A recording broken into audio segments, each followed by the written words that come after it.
सरकारी विद्यालयों में बच्चों का पेट भरने वाली रसोइया लगातार जब विधानसभा सत्र चलता है तब तक विधानसभा के सामने जो कूटे मैदान है, जो धरना स्थल है, वहाँ पे धरना देने के लिए पहुँचती हैं। इनका मांग है कि लगातार ये जो काम कर रही हैं, आग के सामने जो खाना बनाती है और बच्चों का पेट पालती है, उसके अनुसार इनको न्यूनतम वेतन मिलना चाहिए। जो काम करते हैं उसका अधिकार मिलना चाहिए, क्योंकि ये जिस तरीके से काम करते हैं, जितना ये काम करते हैं, उसके एवज में इनको कुछ भी नहीं मिल पाता है, ना वेतन मिलता है, ना इनको कुछ सुरक्षा है, ना स्वास्थ्य सुरक्षा है। इसी को लेकर यहाँ पे पहुंचे हैं, लगातार ये आंदोलन कर रहे हैं, लेकिन सरकार इनकी सुन नहीं रही। लगातार वार्ता चल रहा है, लेकिन वार्ता के बाद भी अभी तक कुछ निष्कर्ष नहीं निकला है।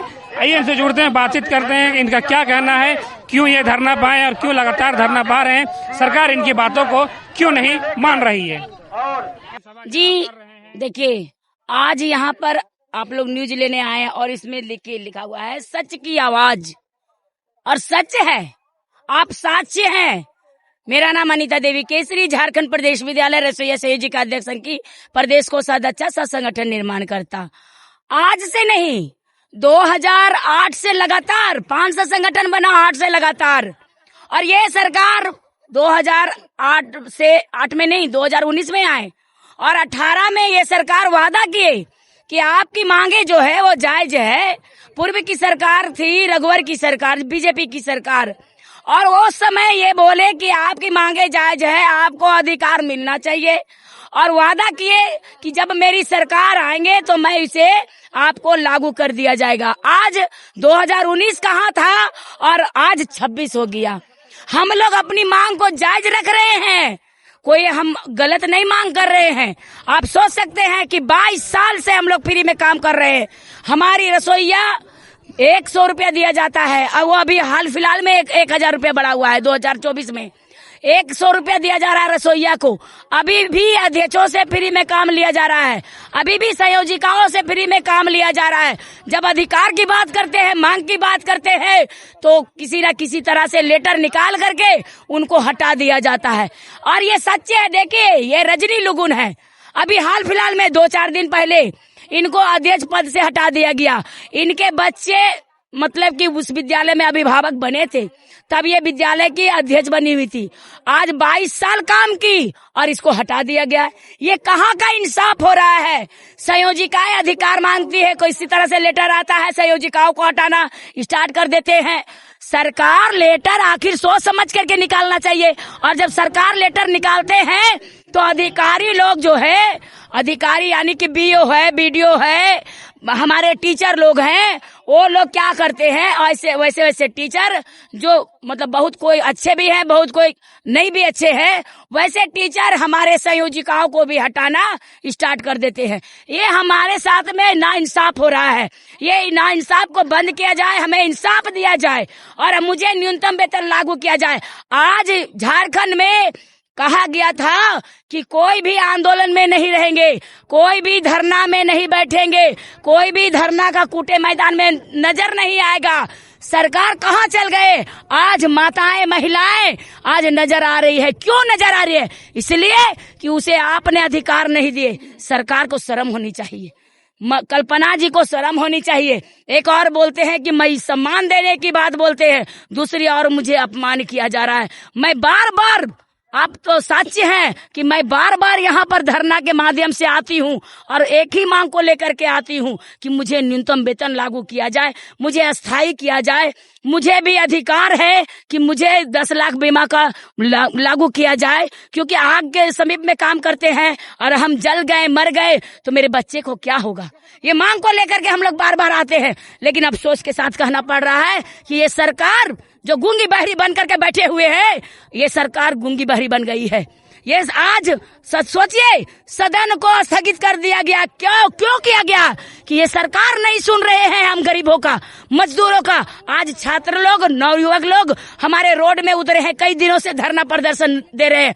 ऐसा ना हो सरकार, हेमंत सरकार, कि आपको धर्मेंद्र प्रधान की तरह आपको भी इस्तीफा देना पड़ जाए।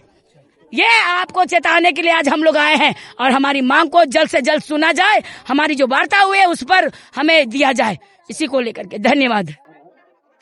सबसे पहले तो मैं आपके चैनल को नमस्कार, धन्यवाद करती हूँ।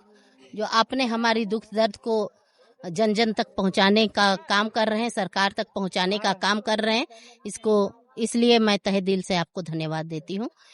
और मैं ये कहना चाहती हूँ, सब आप लोग जानते हैं, आज से नहीं, करीब कई सालों से हम लोग धरना प्रदर्शन कर रहे हैं। और धरना प्रदर्शन करने का हमको जरूरत इसलिए पड़ रही है कि आज 2004-05 से हम लोग विद्यालय में खाना बनाने का काम कर रहे हैं और 2004-05 से काम करते हुए हमारा 22 साल हो गया। ये 22 साल करीब खत्म होने जा रहा है और 22 साल के बाद भी अगर हमको न्यूनतम वेतन के लिए लड़ना पड़े तो ये बड़ी शर्म की बात है, क्योंकि हम जिस राज्य में रहते हैं वो राज्य जो है खनिज संपदा से भरी हुई है। जिस समय हमारे पूर्वजों ने झारखंड को अलग करने का लड़ाई लड़ा था और जिस समय हमारे पूर्वजों ने बलिदान दिया, वो इसलिए दिया कि हमारा राज्य जो है खनिज संपदा से जो भरा हुआ है, अगर आज हमको राज्य अलग मिलता है तो हमारे यहाँ के लोग को सारी समुचित जो सुविधा है वो मिलेगी, नौकरी मिलेगी, उसको जीने खाने के लायक जो जैसा है उसको उस तरह से मान सम्मान के साथ जीने खाने का अधिकार मिलेगा। लेकिन आज भी वही दशा है। हमको लगता है कि हमारा राज्य अलग होने के बाद भी हमें उससे जो था बिहार में जब था उससे भी बदतर हो गया है। हम ये कहना चाहते हैं सरकार से, ऐसा मत कीजिए। हमने जो राज्य को अलग किया तो इसलिए किया कि हमारे जो बाल बच्चा है, जो हमारे युवा है, जो हमारे यहाँ की जनता है, उनको सुविधा मिले, उनको भरण पोषण के लिए उसको सारा चीज सुविधा मिले। हम इसलिए सरकार को हम कहना चाहते हैं कि आज हमारे ही राज्य से 40% रॉयल्टी सरकार को जाती है और हमारे यहाँ के लोग ही अगर इस तरह से भीख मांगना पड़े तो ये शर्म की बात है। मैं कहना चाहती हूँ कि आज जो विद्यालय में रसोइया, संयोजिका और अध्यक्ष मिलके जो मिड डे मील चलाती है उसको क्या दिखाई नहीं देता? सरकार ने नियम बनाते हैं तो नियम को सही तरीके से क्यों नहीं धरातल पर लागू करते हैं? हम सरकार से कहना चाहते हैं, आप शुरुआत में बच्चे का शर्त रखे थे, लेकिन आप ये बताइए कि बच्चे का शर्त कितने साल तक का होना चाहिए? क्या एक औरत आजीवन बच्चा पैदा कर सकती है क्या? औरत को मशीन बना के रख दिया है क्या कि औरत एक मशीन बन के और बच्चा पैदा करे तभी जाके स्कूल में काम करेगा, विद्यालय में खाना पकाएगा? ये कहाँ का नियम है? ये नियम को खत्म किया जाए। सरकार से मैं कहना चाहती हूँ, अगर आप इस तरह से घटिया नियम अगर लागू करेंगे तो आपको आज मैं आपके चैनल की तरफ से मैं चेतावनी देना चाहती हूँ कि आपका इस सरकार का ईंट से ईंट बजा देंगे हम सब मिलके। इसलिए मैं सरकार से कहना चाहती हूँ कि अगर आप अभी भी नहीं सुधरेंगे तो आने वाला दिन में हम आपको सबक सिखाने का काम करेंगे। इसलिए हम आपके चैनल के माध्यम से आपको मैं कहना चाहती हूँ सरकार से कि रसोइया, संयोजिका और अध्यक्षों को आप जहां जहां 20 साल से ऊपर काम किया है आप निरीक्षण कीजिए। जहां 22 साल काम किया है उसको अस्थायी करने का काम कीजिए, उसका नियमावली पक्का बनाइए। नियम इतना अच्छा होना चाहिए कि वो 20 साल जो काम किया उसको अफसोस ना लगे। इसलिए मैं सरकार से मांग करना चाहती हूँ कि आज हम लोग यहाँ सड़क पर उतरे हैं, कल ऐसा ना हो आपको सड़क पर बैठना पड़े। आपको हम सड़क पर बैठाएंगे अपने साथ और आप ये समझ लीजिए कि ये दिन दूर नहीं होगा, क्योंकि दिल्ली में जंतर मंतर में जिस तरह से हमारे युवा, हमारे बच्चे, हमारे बेटा बेटी ने प्रदर्शन करके इतने बड़े केंद्र का जो शिक्षा मंत्री को इस्तीफा दिलाया है, वो दिन दूर नहीं कि आपको हम सब इस्तीफा दिलाने के लिए हम ये करेंगे। इसलिए हम आपके चैनल से कहना चाहते हैं कि अभी भी आपके पास मौका है।